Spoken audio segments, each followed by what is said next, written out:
면책 이후 부과되는 신용점수가 700점이 아니라 더 높게 받고자 하시면 개인회생 중일 때도 꾸준히 사용하시기 바랍니다.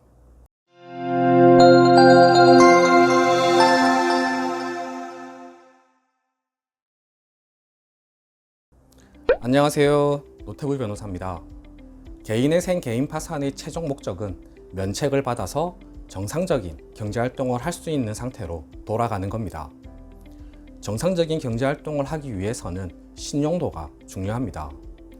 과거에는 신용 등급제였는데요. 2021년부터 신용 점수제로 제도가 바뀌었습니다. 1000점이 만점입니다. 국내의 대표적인 신용평가사로는 KCB와 나이스가 있습니다. 두 회사가 신용점수를 매기는 기준이 좀 다르다고 합니다.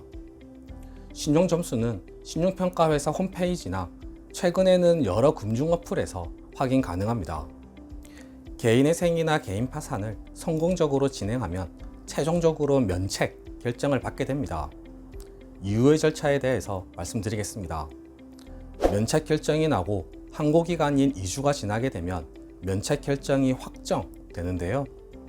면책 결정이 확정되면 법원에서는 한국신용정보원에 면책 결정 확정 통보서라는 서류를 보냅니다. 실제 저희 사무실에서 진행했던 사건 보여드리겠습니다. 보시면 2024년 2월 13일 면책 결정이 났고 저에게 송달이 되었습니다. 그리고 2주가 지난 2024년 2월 28일 한국신용정보원에 면책 결정 확정 통보서가 송달된 것을 확인하실 수 있습니다. 한국신용정보원은 개인과 기업의 신용정보를 금융기관으로부터 받아서 종합하고 이 정보를 다시 금융기관들에 제공하는 기관입니다. 국가기관입니다.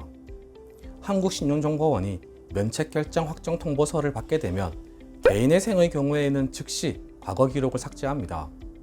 그런데 개인 파산의 경우에는 5년간 기록을 보관하게 되고 5년이 지나야 삭제됩니다. 이렇게 한국신용정보원에서 기록이 삭제되면 신용점수가 부여됩니다. 저희 의뢰인들에게 들어보면 신용점수는 대략 700점 정도에서 시작한다고 합니다. 사회초년생의 등급 정도입니다.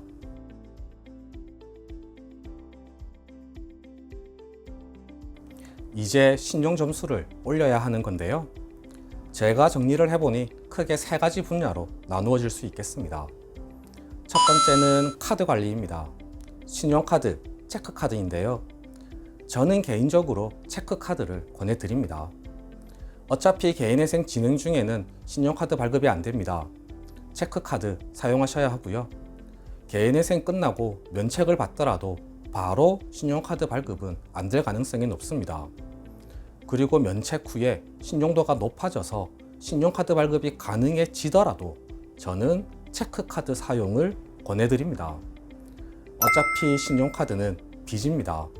카드 사용을 꾸준히 하시면 신용점수에 크게 도움이 됩니다.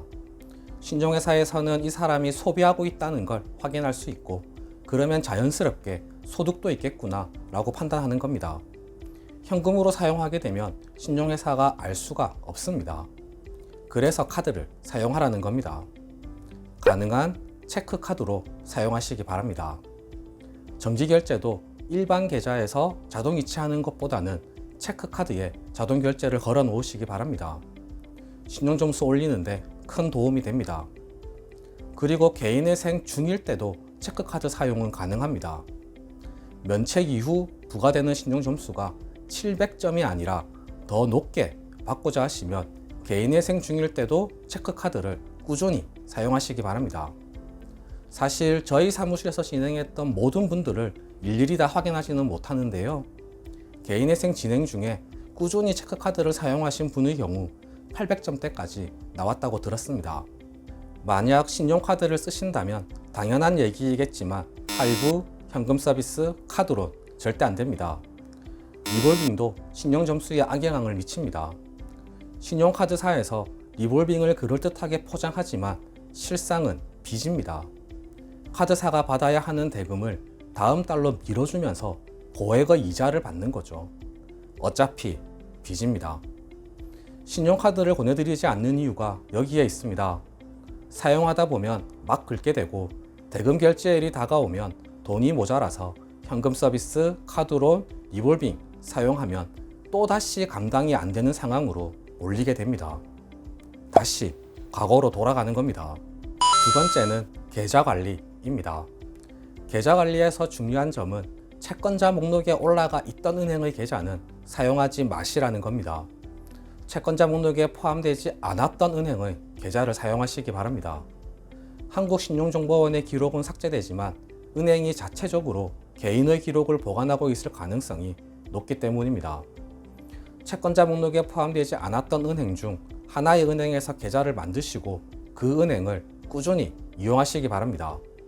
주거래은행을 만드시라는 겁니다.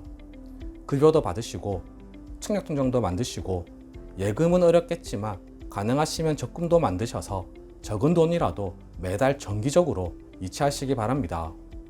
신용점수 상승에 크게 도움이 되겠습니다. 세 번째가 연체관리입니다.